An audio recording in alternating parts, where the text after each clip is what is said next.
Yo, Kpaceguy here. What's going on, YouTube? Welcome back to the channel.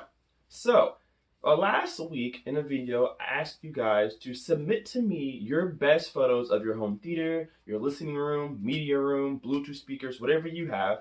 Submit them to me in an entry to win a giveaway of $25 Amazon gift card. And I got my submissions, and I've had plenty of time to look through them all. And I told you guys that I would pick a winner of my favorite home theater, and I would give you guys a gift card. So I decided to do it differently. First, let me say I have done this video before in the past around my 1,000 subscribers, and I really enjoyed that video. I saw a lot of cool equipment, not just the new tech, new gear, but a lot of old vintage stuff that I wasn't around for. I thought that was so cool, and there's more of it this time too. I have about 12 entries. So here's how we're going to actually pick a winner. I'm going to ask you guys to help me pick a winner. I have my vote already, but now I'm going to ask you for yours. So on each person's submission, there's going to be a letter that corresponds to their home theater. So, for example, my home theater would be A, and then Charles would be B, and then Samantha would be C, and so on and so on. So up to 12 submissions, so we're going to be letters A through whatever, up to 12. And what we're going to do is leave me a comment down below with the letter that goes to the home theater that you guys like the best.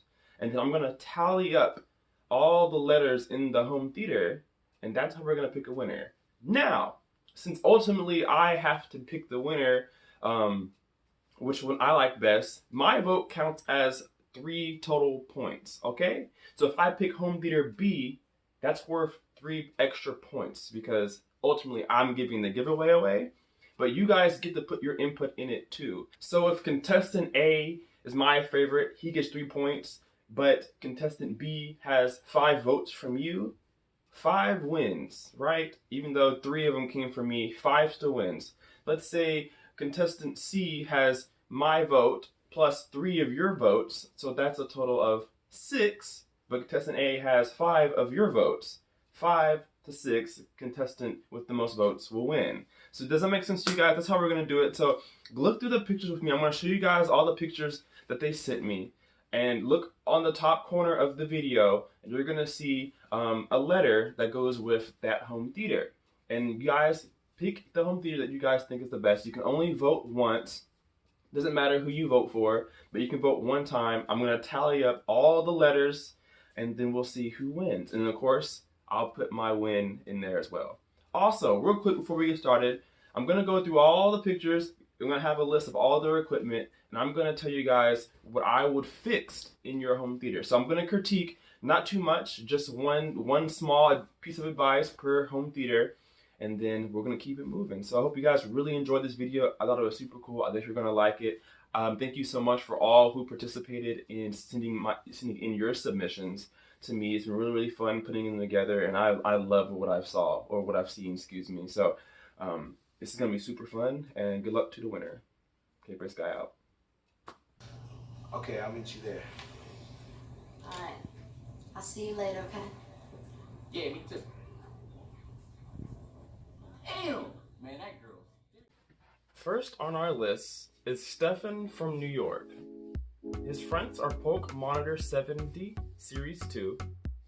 Center channel is a Polk T30 with T15s as the surrounds and rear Atmos speakers. His receiver of choice is Onkyo TX-NR777 7.2 channel. Blu-ray player, Sony UV-X800 UHD with his PS4 as his console of choice. His TV is a Sony X900E 65-inch and will be upgrading his subs to a big acoustic PL200 in the future.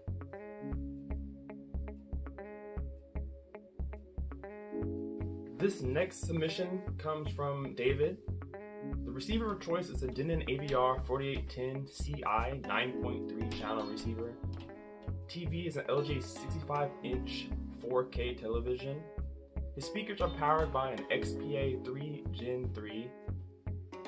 His fronts are Klipsch RP280Fs, a Big America PL28 version 2 center channel. For his surrounds are Big BV62 SI bookshelves, and a Kenwood 1050 with 400 watt Dayton amp subwoofer alongside an SGS PB2000. He's using a Sony Blu-ray player and a Transcend 2TB hard drive. Up next is Mike Zay. If you're interested in anything you see here, Mike Zay does have a YouTube channel called Mike Z. His Instagram is Zay290.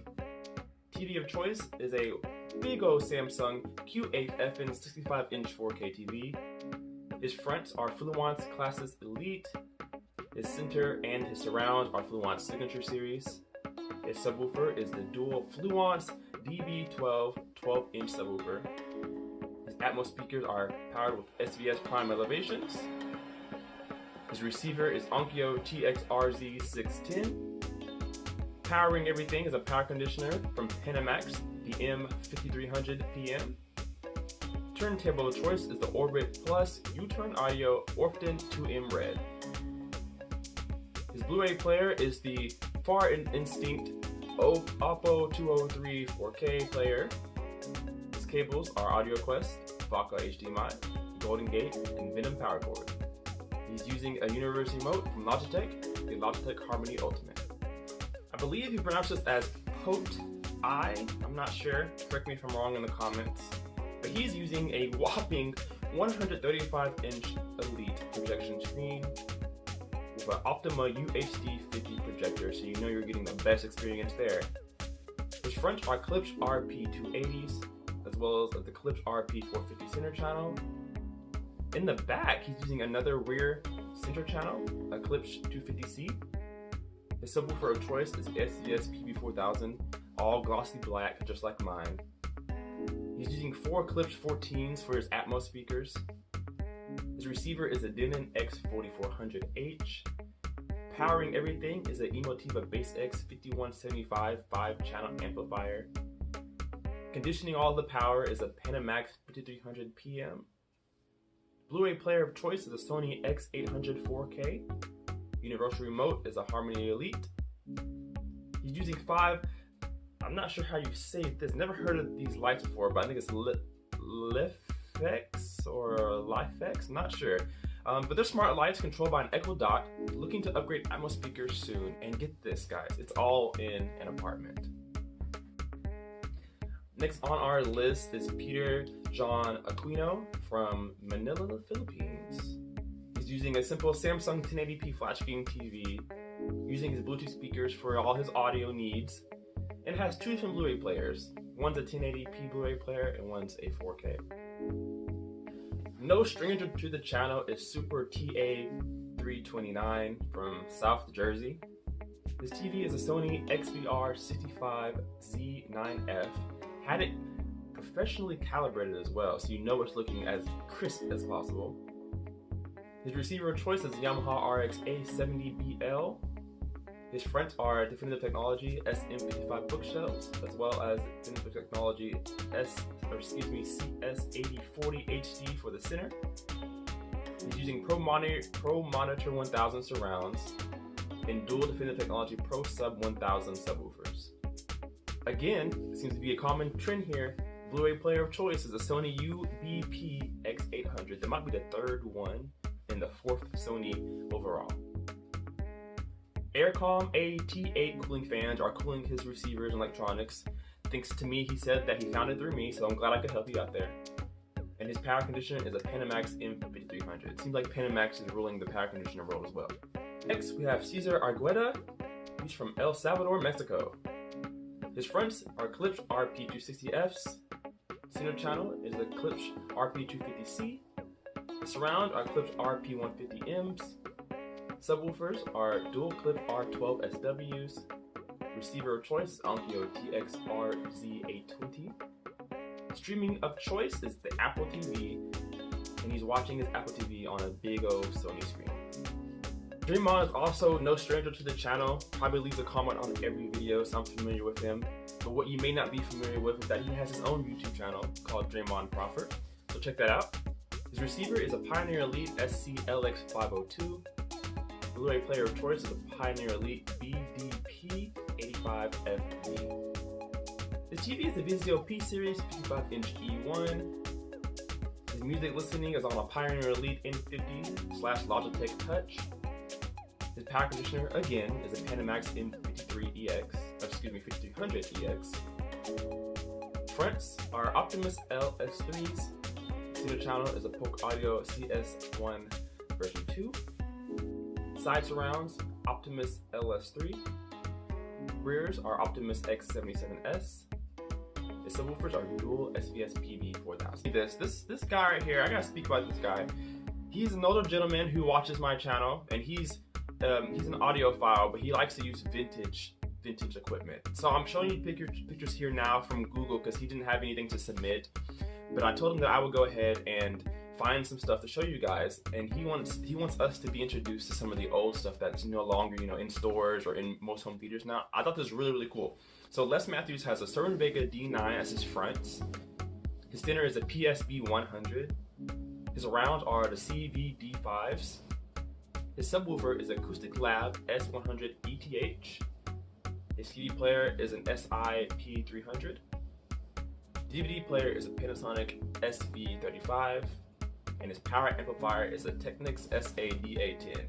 And honestly, guys, I've never seen any of these before, other than the Cerwin Vegas, the D9s. I've seen those before, but I've never actually seen anything else. And I find this stuff really, really cool, so I thought you guys would too. Thank you, Les Matthews. A really cool submission from Malaya Neri from Manila, Philippines. This is a video from the mall that she's next to, and it's an audio video store. I thought this was really, really cool. If you guys, it's a quick video, but look around a couple times. There's some stuff that we don't have there, like Harman Kardon. We have Harman Kardon here, but there's some things from Harman Kardon there that I've never seen, and there's like a few other things there too. So take a quick look at this video. It actually looks really, really cool.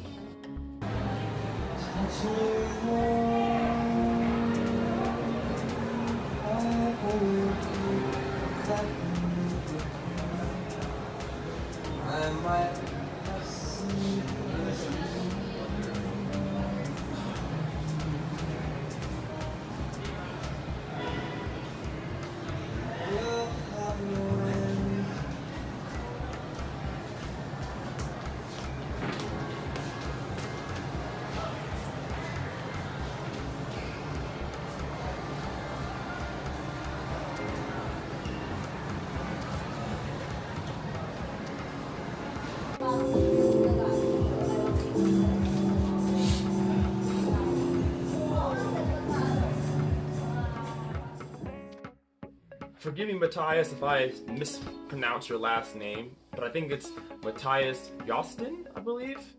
The TV is the new LG C8 OLED. Can't go wrong with LG's OLEDs. The receiver is a Marantz SR6012. His fronts are SVS Ultra bookshelves. Center channel is the SVS Prime with SVS Ultra surrounds and Prime elevation for the Atmos. He's running dual SVS PV1000s as his subwoofers.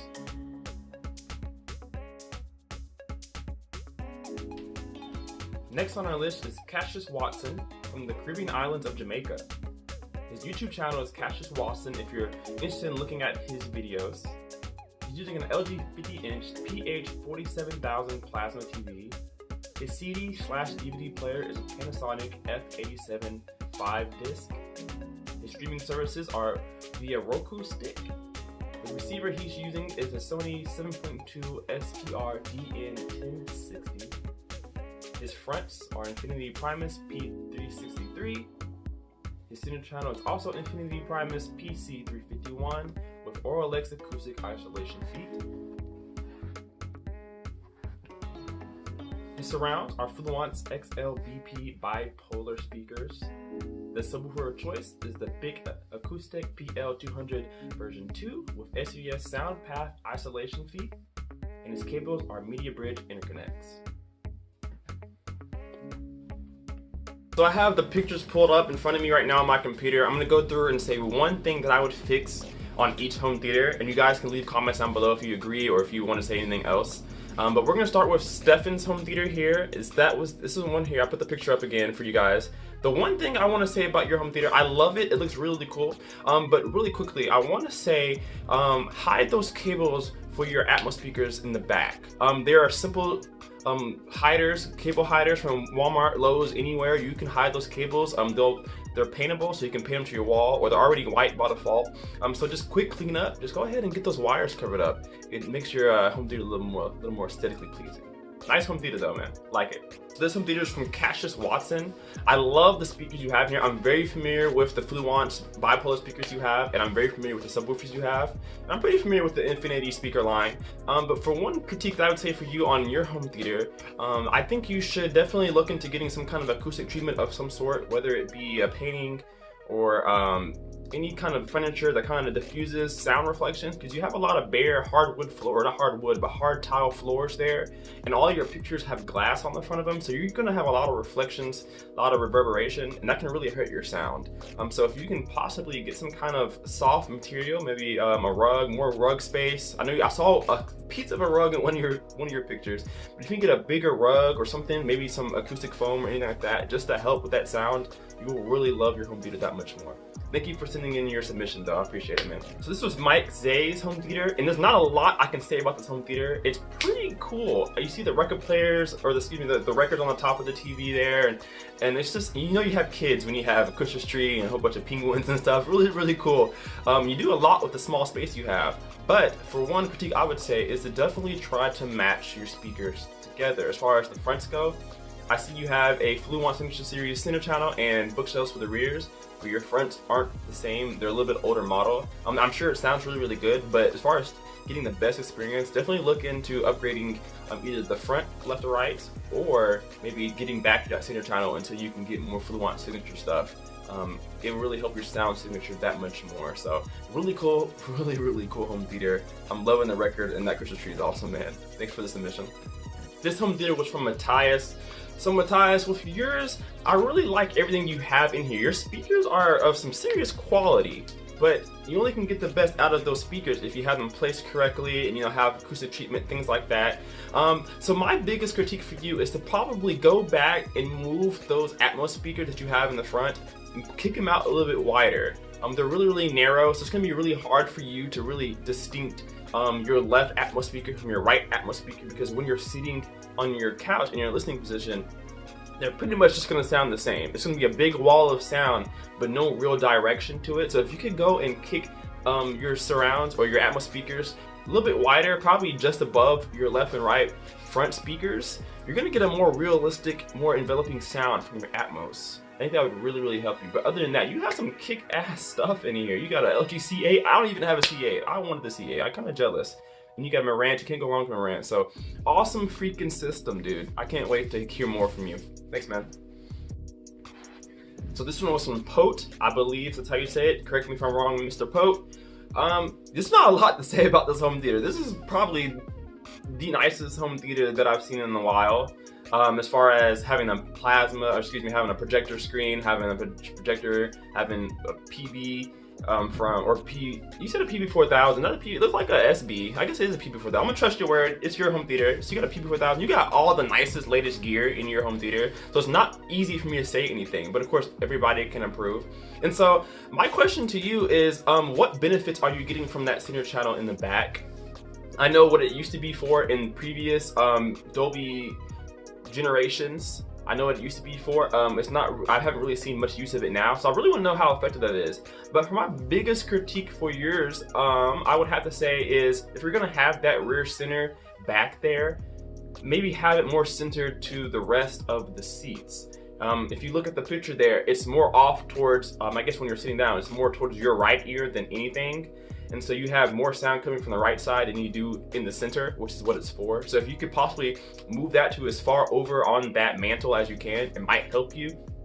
But again, you said you're getting some new Atmos speakers. I think you should get rid of the center and put dedicated rear speakers, surround back speakers. I think that would help you with the realism, especially with today's formats. They don't really, they don't really support that center channel, rear center channel anymore. So maybe using those old Atmos speakers you have now, put those in your rears when you get new Atmos speakers. I think that's what you should do. It gives you a more realistic sound. But other than that, dude, this is a banging freaking, this is a banging home theater. I wish I lived close so I can come listen to this thing, man. That's awesome. I appreciate the submission. So this video was from Super TA. It's not really easy for me to say a lot because of the kind of picture you sent. You kind of just sent me straight to the speakers itself, which I love the speakers, by the way. I wanna gloat on you for the minimalistic speakers. A lot of people have big towers in these pictures, but you stick with the bookshelves, the smaller speakers that still give you big sound, especially from Defense Technology. So props to you for staying small and still getting good big sound. But one critique I will have for you, which will be regards of the center channel and one of your bookshelves that you sent me. Maybe if you could put some kind of foam like Orlex isolation pad or something underneath it, or bring that center channel up as far as you can. You're gonna minimize reflections because that sound is bouncing straight off of that TV stand or whatever it's sitting on. That sound is bouncing straight off of that and bouncing any which direction. You want your center channel the most important speaker. If you could bring that speaker up so you can minimize reflections, that would make your audio sound better in your movies. It may sound good, I know it sounds good, but it can always get better, and that's one way to increase your, you know, how good it sounds in your home without actually increasing or upgrading anything that you have. If you can bring your speakers up so that you can minimize reflection, I think you would enjoy it a lot. So try that out, man. Let me know how you feel about that. Thanks for your submission. So the next home theater was Caesar's home theater, and if you guys look at this picture, it's super hard to say anything about it. It really is. Everything is symmetrical. He has his speakers, you know, they're perfectly equidistant from him. They're not angled, which is probably one thing I would say, to angle your speakers towards you. But that's not going to be my critique for you. I think my critique is going to be more towards the center channel in general. I think with the speakers that you have, your 280Fs, go ahead and upgrade that center channel. You want to try to timber match as much as you can, and just by aesthetics, that center channel doesn't have the same quality of sound as your front, left, and right speakers, if I'm nitpicking, I should say. So definitely look into upgrading your center channel to match up with your powerful fronts that you have, because again, the center channel is the most important most important speaker in your system, and you want to be able to make sure that it sounds the same. I know they're both Klipsch and they're, you know, same driver material, same tweeter, everything like that. But again, the power, the raw power that the speakers have, you don't want your center channel to fall behind. I believe that your fronts can get much louder and more powerful than your center channel can. So you don't want to drown your center channel out. So that's my only real nitpick critique. It's super hard to critique this. I think it's super awesome. These wood walls that you have are really cool. Probably not good for sound, but they look cool. And you did a really good job with this home theater, and I really appreciate your submission. So this next home theater is from Draymond. And Draymond, I've actually watched some of your videos on YouTube before you submitted this. I kind of was already familiar with your system, and I already had questions whenever I was watching your videos. And my biggest question is, why do we have fans on top of your subwoofers? I'm not sure if you're just running out of space there or whatnot. But I'm interested to see. I'm not gonna say that's a nitpick. It's your preference. It's your house. You do what you want to do with your house. Don't let me tell you what to do. But I'm just curious as to why you have them there, because they kind of distract from the overall home theater experience. But other than that, my critique is going to be for you is to hide those cables as much as you can in the back. You have so much good equipment. You have so much power in that system, but your cables distract from everything. It's also a hazard. It's dangerous. You want your cables to be tidy, neat, and clean. You don't want anything to be pulling on each other and then to be caught, things like that. Wires carry electricity, of course, so there's always some type of risk of fire. You don't want anything to happen to your electronics, to your home, to your TV stand, anything like that. Things do overheat back there, so you don't want any wires to get hot or anything to interfere with anything else. So I think my biggest critique for you is that if you ever have a free day, I know we don't have free days much anymore, but if you ever have a free day where you can just, go back behind the TV and unplug everything and tidy it up, put some cable hiders behind it, wire ties, zip ties, whatever you have, I think that would really benefit from the aesthetic point of view. It seems like you're listening in a smaller room, so to maybe take away some of that clutter, I think maybe to tidy your cables. That's always number one for me, is tidy those cables as much as you can. It's a hassle, it's a pain in the butt, but it looks really good in the long run. So that's my only critique, but I really appreciate your videos and I appreciate your submission. Alright guys, that does it for all the home theaters. I hope my opinions had value to you guys. You don't have to listen to me whatsoever, but just my suggestions, just my opinions. I really deeply appreciate reaching 2,000 subs. I really appreciate that. That's why I want to get back to you. I appreciate everybody who put in submission. And guys, go back and watch the video again. On top of the videos, there are letters on each of the contestants' videos, or pictures I should say. Leave me a comment of what letter was your favorite home theater. And then next week I'll go through all the comments, tally it up, and I'll even tell you guys my pick next week, and we'll pick a winner. So go back, watch the video one more time, look at all the home theaters, tell me what letter was your favorite home theater, and you can even tell me why. And maybe you'll persuade me to change my mind. I already know which one I like the best, but let me know which one you like the best down in the comments below, and we'll pick a winner together. Those who contested, you were able to pick your favorite home theater. You can do that as well. You can't pick your own, of course, but you are able to vote if you like somebody else's more than yours. So that's cool. You can do that too if you like to. So I really enjoyed this video, and I hope you guys enjoyed the video. I hope you guys enjoyed everybody's home theater. And make sure you leave a like, leave a lot of comments. I really need your comments. Leave your like, leave your comment, and thank you guys for being loyal subscribers. If you're not a subscriber, now's the time to subscribe. You see what we do here. We have a lot of fun, so why not join us, be a part of that fun. So I'm gonna get out of here, and I'm gonna eat. So I'll see you guys later. Kpaceguy out.